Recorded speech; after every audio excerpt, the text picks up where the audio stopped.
la diaspora gabonaise. Dans la tête d'un Gabonais, diaspora veut dire tous les Gabonais qui vivent chez les Blancs.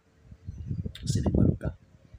La diaspora, c'est tous les Gabonais qui sont éparpillés à travers le monde, au Cameroun, en Guinée équatoriale, au Bénin, en France, aux États-Unis, ainsi de suite. Ils peuvent y aller soit pour les études, pour les affaires ou pour autre chose. Au regard de tout ce qui se trame et ce qui se dit dans les réseaux sociaux, un peu partout, nous avons le regret de constater sa profonde dénaturation.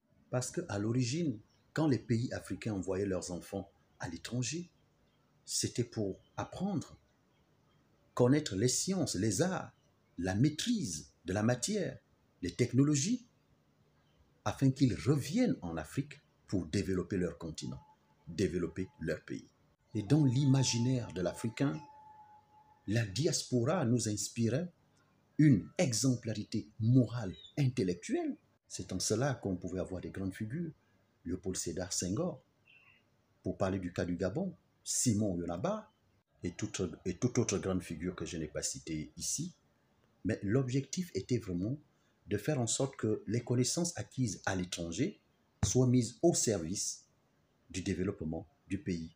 La diaspora était donc une source de propositions, tant sur le plan scientifique, économique, social.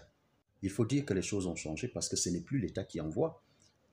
On voit déjà, même les bandits vont avec leurs propres moyens, les voleurs y vont, les fuyards y vont, les intellectuels, les scientifiques, les homosexuels, les fumeurs de chanvre, ainsi de suite. La diaspora devient pour ce fait une mosaïque de représentativité sociale. C'est ce qui expliquerait peut-être les différentes interventions que nous enregistrons sur les réseaux sociaux, YouTube, TikTok, les insultes, le mépris, les menaces, les paroles ordurières, les paroles qui ne sont pas de nature à favoriser l'unité nationale et le progrès de notre nation. Et heureusement que de tels Gabonais ne sont que minoritaires, ce qui me permet de lever quand même l'équivoque ou bien corriger une confusion.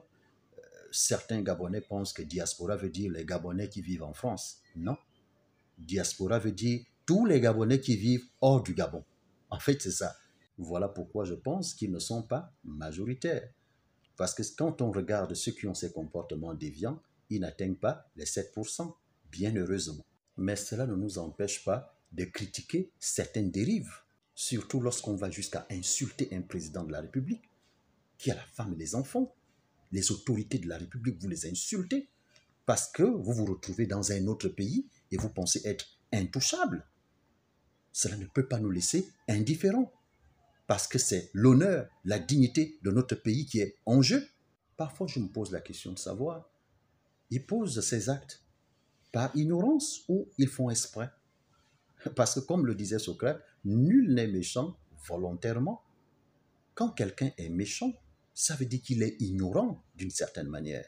J'ai la faiblesse de penser que ces derniers ignorent véritablement les fondements philosophiques, existentiels et moraux du mot diaspora. Ce mot vient du grec diaspéro, mon Dieu, un mot qui a été utilisé lors de la chute de la Grèce hellénique au VIe siècle avant Jésus-Christ.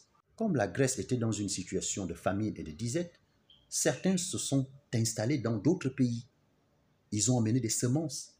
Ils ont semé sur une terre fertile qui a produit des fruits et ces richesses ont été envoyées dans leur pays. Voilà pourquoi on a parlé de diaspéro, c'est-à-dire ceux qui vont chez les autres pour s'aimer, pour leur bien et pour le bien de leur communauté d'origine. Lorsqu'un Gabonais va à l'étranger, c'est pour deux choses. La première, c'est pour son développement personnel.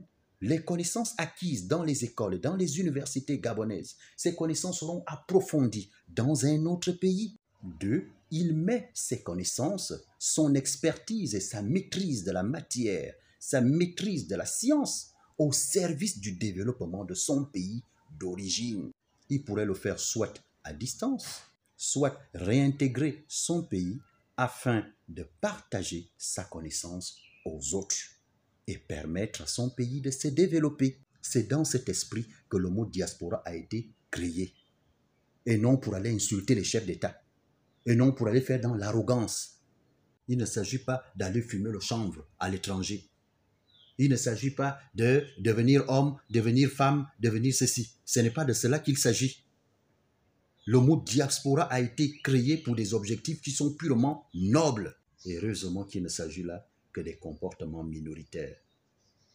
Parce que je connais beaucoup de mes frères qui sont à l'étranger, qui sont des gens nobles, qui même par leur posture très critique vis-à-vis du pouvoir en place, ils ont quand même ce qu'on appelle une tenue, une responsabilité à défendre. Parce qu'ils sont des modèles dans leur famille et des modèles pour leur pays.